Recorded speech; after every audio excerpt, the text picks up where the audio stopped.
Pero les decía en el arranque, hoy 3 de mayo es el Día Mundial de la Libertad de Prensa. ¿Qué dirá Abelú todo esto, no? Estoy buscando los repudios de FOPEA, de los medios de comunicación, a esto que escribió en un tuit eh, sobre el ex, recordemos quién es, el ex ministro de Cultura de la gestión de Mauricio Macri, que dijo que la autocrítica que él tiene que hacer, la que se debe, es por no haber hecho más para cerrar dos canales de difusión del Estado, la agencia TELAM y la televisión pública. Las vaciaron, ¿no? Pero se recrimina a sí mismo a Beluto no haberlas cerrado directamente. Nadie dijo nada todavía, ¿eh? No hay repudio, no veo nada en ese sentido.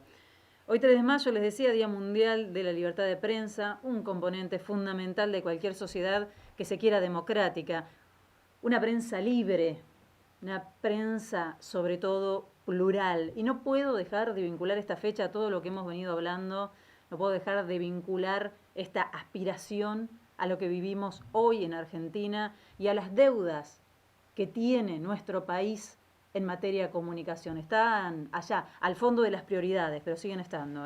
Un tema espinoso donde los poderosos se encargan todavía cotidianamente de dejar este mensaje, el que las hace las paga, ¿sí? No hay más que mirar las editoriales dedicadas a la expresidenta Cristina Fernández de Kirchner, a la que no le van a perdonar muchas cosas, pero sobre todo no le van a perdonar jamás el intento de democratizar la palabra, el escarmiento constante contra su figura y contra su círculo más cercano, incluso su familia, funciona a modo de ejemplo, ejemplificador para el resto. ¿Quién quiere meterse con los dueños del micrófono y de la pluma después de ver cómo tratan a Cristina Fernández de Kirchner? ¿Quién se anima? Conocedora del juego, se adelantó ayer a que no encontraría en la tapa de los diarios del domingo los dichos de la jueza Figueroa sobre la presión que recibió para avanzar con la causa Memorándum de Irán. Ha puesto 1000 a 1, eso tuiteaba la expresidenta y actual vicepresidenta, y acertó. Esta concentración de poder de medios que tenemos en la Argentina logró que aquello que podía llamarse, y hemos hecho referencia en varias oportunidades a esa teoría, un rebaño desconcertado, la teoría de Walter Lippmann, que sostenía que las decisiones deben tomarlas, las decisiones políticas, un grupo selecto de ciudadanos, porque no todos estamos capacitados aparentemente, y el resto, la mayoría, los incapaces, deben ser arriados en cierto modo por los medios de comunicación, y deben los medios de comunicación ir formateando su opinión, deben ir formateando la opinión pública. Ese rebaño de repente pasa a ser el rebaño furioso y sí poder romperlo todo, ¿no? Los que pretendemos cambios en el plano política comunicacional entendimos que debemos esperar. Entendimos que no es un tema de agenda. Y ante la terrible debacle social y económica, una vez más comprendimos las prioridades.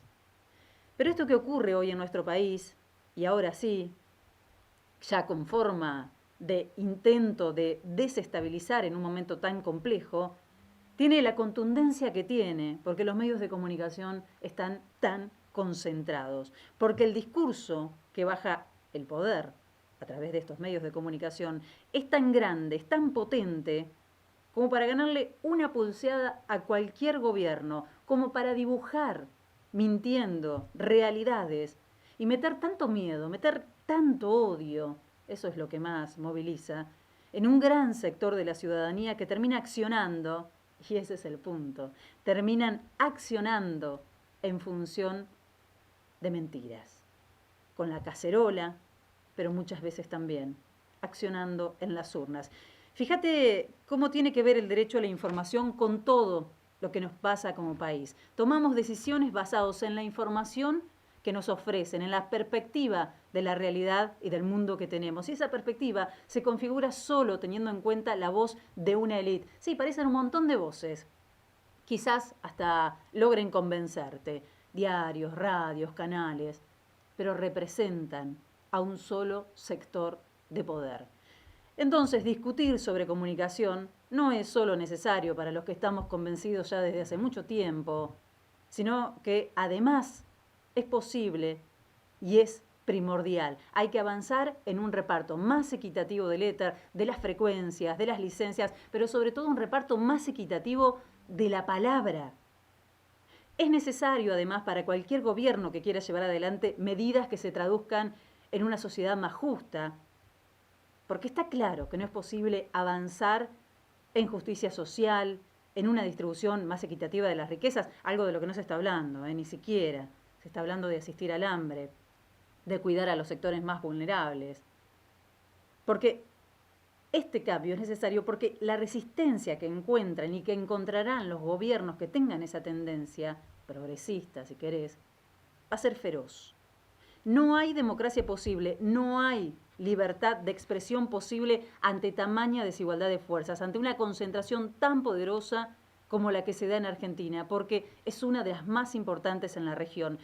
Nos pasamos la semana hablando de la liberación de tipos peligrosos, violadores, asesinos. Ya les marqué, no entran los represores, por algo será, ¿no? En ese listado. Hablamos toda la semana de eso. Hay un listado de noticias falsas al respecto que confirman ante todo la falta de escrúpulos. Recién repasábamos las más salientes de ellas.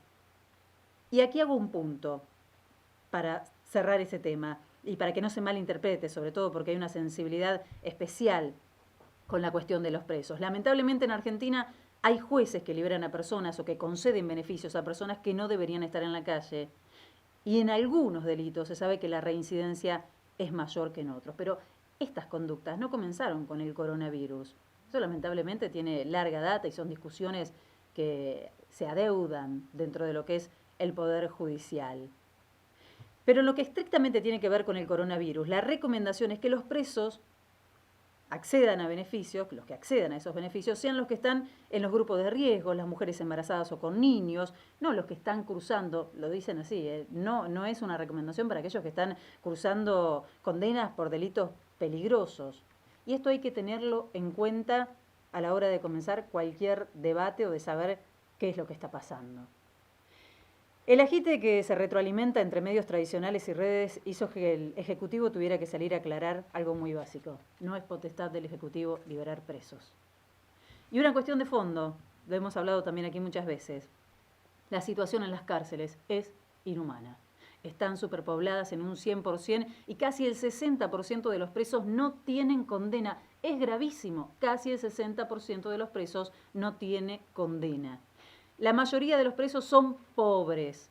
Otro triunfo de ese sentido común que forjan los medios concentrados. Cuando se habla en Argentina de presos o de delincuentes, directamente se lo asocia a la pobreza. En el imaginario argento, fíjate vos, no hay delincuentes ricos.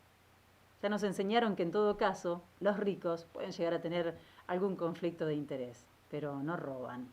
Y así llegamos a este estado de situación. A nadie le importa si hay inocentes que pasan los días esperando un juicio, si tienen hambre, si tienen frío, si están hacinados. Tampoco si se mueren por coronavirus, porque es tan, pero tan irracional esta postura, que no se dan cuenta que no solo se trata de los presos, también se trata de todos, porque si las cárceles de Argentina se infectan, no habrá sistema sanitario que alcance. ¿Qué van a decir si ocurriera un escenario como ese? Los que intentan frenar esta medida que incluso es recomendada al resto de los países. Enseguida te voy a contar las cifras de los liberados en el resto de los países. ¿Qué van a decir si el virus llega a las cárceles? Entonces te dicen cada día a quién y qué temer, por qué preocuparte y con qué indignarte. Y te tenés que indignar con los presos, con la vicepresidenta y con el presidente en ese orden.